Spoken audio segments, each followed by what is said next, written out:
Bonjour et bienvenue dans cette édition du 19 mai. Tout de suite, le sommaire.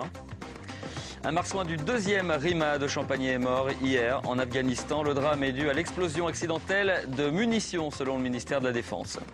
C'est la semaine de la couche lavable, 15e du nom. Pour ou contre, on l'évoquera dans ce journal. On s'arrêtera aussi au Sablon, un quartier du Mans, pour découvrir les nouvelles techniques utilisées par GRDF dans la rénovation des réseaux. Et puis, Henri Pescarolo, dans un livre, on évoquera son histoire à l'occasion de la sortie de ce livre de Bruno Palmé, un confrère du Maine Libre. Mais je le disais en titre, un 2e soldat du camp d'Auvour est mort en Afghanistan. Ça s'est passé mercredi dans l'après-midi. Sa mort accidentelle serait due à l'explosion d'une grenade. Il avait 24 ans, engagé en Afghanistan depuis décembre 2010. Le première classe, Cyril Louésil, est décédé mercredi vers 17h, heure française. Une mort due à l'explosion accidentelle d'une munition qui a blessé 4 autres militaires du 2e RIMA. Il s'apprêtait à partir en patrouille, une patrouille de nuit. Et manifestement, une munition a explosé accidentellement, alors que l'équipage et le groupe s'apprêtaient à partir et monter dans son véhicule. Ça pourrait être une grenade. C'était effectivement quelque chose qui était sur le brelage, sur le gilet de combat du première classe Louésil, qui a détonné, qui a explosé. Il avait un énorme potentiel qui avait été souligné et remarqué par tous ses chefs, à savoir que ses qualités intrinsèques lui permettaient d'avoir un avenir prometteur parmi nous. Il devait être promu caporal. Une enquête est en cours pour déterminer les causes exactes de l'explosion. Le corps sera rapatrié à l'issue de cette enquête. C'est le 2e marsouin mort en Afghanistan depuis le déploiement du régiment en décembre 2010. Le caporal Rivière était décédé lors d'une opération il y a un mois, jour pour jour. Tragique accident hier en début de soirée. Un motard est décédé suite à une collision avec une voiture. Ça s'est déroulé à Guesselard. L'homme était âgé de 38 ans. Il demeurait à Spey. Et puis un autre motard a perdu lui le contrôle de sa moto un peu plus tard à Saint-Saturnin. Il tentait de fuir un contrôle de gendarmerie. La sécheresse s'installe en Sarthe à tel point que la préfecture a mis en place des restrictions sur les prélèvements d'eau dans un certain nombre de bassins du département. Des mesures qui peuvent aller jusqu'à l'interdiction de remplir des piscines ou d'arroser des espaces verts en pleine journée. C'est le cas de la Veuve et du Tusson où les agriculteurs n'ont le droit dorénavant de prélever que 60% des volumes habituels. Pour le reste, on est à l'état de vigilance. De nouvelles restrictions devraient être prises dès la semaine prochaine. Cet arrêté de la préfecture a 2 mois d'avance par rapport à l'année 2010. Un mot d'économie à présent avec une nouvelle étape dans le projet d'installation d'un centre d'essai de tracteurs du groupe allemand Claas sur ce site de Trangé à l'ouest du Mans. 15 hectares de terrain que Claas Tractor vient tout juste d'acheter. Le constructeur y testera ses nouveaux modèles déjà installés au Mans. Claas va investir 10 millions d'euros dans cette opération. Les travaux doivent débuter début juillet. La livraison est prévue pour mars 2012. Elles font débat depuis des années. À l'heure du tout écolo, les parents doivent-ils s'orienter vers les couches lavables? En cette semaine internationale qui leur est consacrée, le Smirgeum a fait tester des couches lavables à 4 mamans de l'Est sartois. Un sujet de Laure Girard et de Pierre Lelès. La petite couche en plastique pour protéger des fuites. Depuis quelques jours, la maman de Luna utilise des couches lavables dans le cadre d'une enquête organisée par le Smirgeum. Découverte de ce nouveau produit pour cette assistante maternelle habituée aux couches classiques. Une expérience globalement intéressante, mais en demi-teinte pour l'instant. Je pense que je vais continuer les couches lavables, mais les couches jetables aussi. C'est-à-dire que je vais utiliser les lavables quand je suis à la maison et quand je sors, je prendrai des jetables, je pense. Pourquoi? C'est vrai que je pense que c'est moins pratique au niveau des lavables quand on sort parce que il faut emmener tout. Tout, c'est une couche, un insert protecteur, une feuille jetable protectrice et une culotte extérieure. C'est l'entreprise Doudou Couche implantée à Changé qui fournit le matériel. Marie-Claire Lomo crée sa société de vente, location et lavage voilà un an. Un vrai pari pour cette entrepreneuse. Le marché reste à prendre, mais il faut convaincre la clientèle de dépasser ses préjugés. Il n'y a pas eu trop de débordement? Non, non. C'est pas plus compliqué d'enlever sa couche jetable, de la mettre à la poubelle, que celle-là, vous la mettez dans un seau qui va être récupéré et lavé. En fait, la couche va se laver avec vos vêtements dans une lessive normale à 40 qui peut aller jusqu'à 60.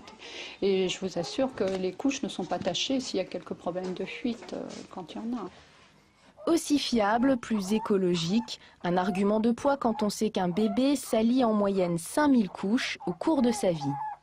Un enfant produit autant de déchets, de volume de déchets qu'un adulte, alors qu'on pourrait estimer spontanément qu'il produit moins de déchets. Ben non, à cause des couches, il y a un volume important. Sachant que les couches jetables ont beaucoup de produits chimiques, de plastique et différents éléments qui ne sont pas ni biodégradables, ni valorisables pour l'instant.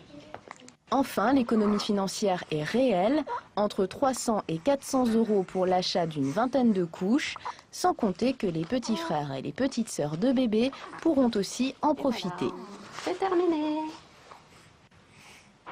Allez, en bref, on connaît la date des élections municipales dans les communes de Souillé et de Tassillé. Ça sera les 12 et 19 juin.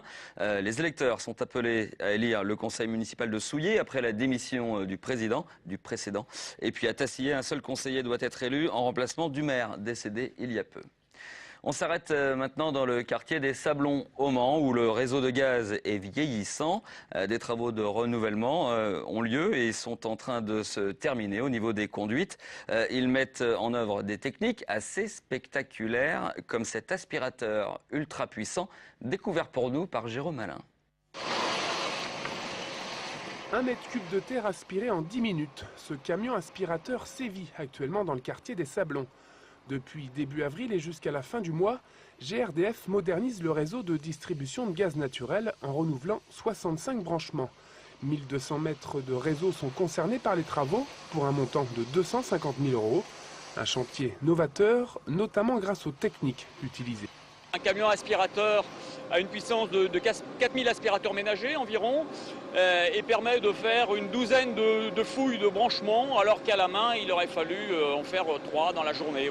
Plus rapide donc, plus sûr aussi, le camion aspirateur permet à GRDF de sécuriser au maximum les interventions autour des réseaux de gaz, une priorité pour l'entreprise. Et puis en amont du terrassement, GRDF radiographie le sous-sol grâce au géoradar. On repère les canalisations dans le sous-sol et on les fait figurer avec un trait de peinture de couleurs différentes pour savoir exactement où ils sont avant d'ouvrir la chaussée. Un complément utile aux informations cartographiques existantes, le géoradar permet de détecter tous les réseaux jusqu'à 10 mètres de profondeur. Grâce à la géolocalisation, GRDF fiabilise au maximum les travaux et prévient ainsi les dégâts éventuels sur les canalisations d'eau, d'électricité ou de gaz. Chaque jour en France, GRDF investit 500 000 € pour moderniser son réseau. Allez, on ouvre notre page sport à présent avec l'apparition aujourd'hui d'un livre.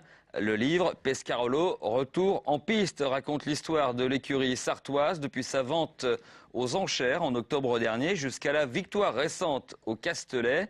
L'ouvrage a été rédigé par Bruno Palmet, notre confrère du Maine Libre, qui a aussi mis en avant la personnalité d'un homme assez secret. Je vous propose d'écouter cette anecdote sur Henri Pescarolo.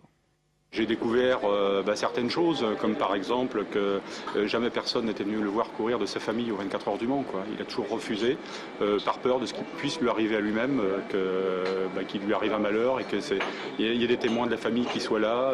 Il a toujours refusé. La seule fois où quelqu'un est venu le voir, c'est son père, je crois en 1969, lorsqu'il a eu son accident lors d'une séance d'essai sur les Naudières. Son père est venu d'Ardard de Paris, qui était médecin, son papa, est venu le rejoindre à l'hôpital. Voilà quoi. C'est ce genre de choses. On a découvert aussi que c'était avant tout, et bien plus que dans l'automobile, c'est un passionné de nature, c'est un pêcheur, un chasseur, et puis l'aéronautique, c'est sa deuxième passion.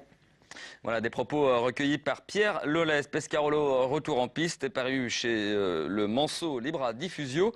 Son prix 25 €. À noter les photos qui sont de David Piolet.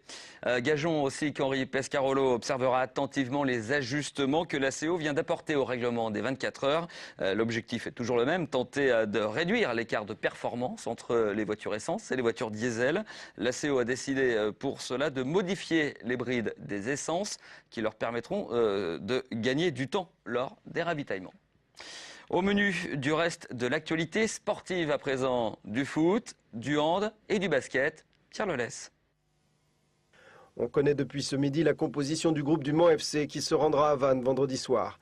Arnaud Cormier a renoué sa confiance aux hommes qui ont battu Laval lundi soir. Rappelons que le Mans FC est actuellement en 3e, une place synonyme de remontée en Ligue 1. Mais la prudence est de mise. Vannes, qui lutte pour son maintien, avait battu les Manceaux, match aller. Le maintien, justement, c'est ce qu'ont décroché les handballeuses du CSC sur tapis vert. Elles étaient 9e de leur championnat de National 3. A noter que c'est une femme, une ancienne du club breton de Plouvorne, qui remplacera Luc Briançon au poste d'entraîneur des Cheminotes. Son nom devrait être connu demain soir. Grosse affluence attendue également demain soir à Antares pour le match retour des playoffs face à Cholet. Plus de 5000 billets ont déjà été achetés pour ce qui pourrait être le dernier match de la saison si les Manceaux s'inclinent dans ce derby. Mardi, les hommes de J.D. Jackson s'étaient inclinés de 2 petits points, 75 à 77. En cas de victoire du MSB, la belle aura lieu mardi. Allez, pour finir, une bonne nouvelle pour les touristes et les couche-tard de plus en plus nombreux avec les beaux jours, puisque les terrasses du Mans pourront rester ouvertes jusqu'à 1 h du matin, contre 23 h aujourd'hui. C'est le projet qui est à l'ordre du jour du conseil municipal qui se déroule en ce moment même. Condition pour obtenir la dérogation, s'engager à faire respecter une charte de bonne conduite nocturne. Il y a déjà 50 demandes de cafetiers. Voilà, ce journal est maintenant terminé. Merci à vous de l'avoir suivi. Prochain rendez-vous avec l'info en direct demain 18h30 avec Pierre Lolès. En attendant, passez d'excellents moments sur LMTV. Au revoir.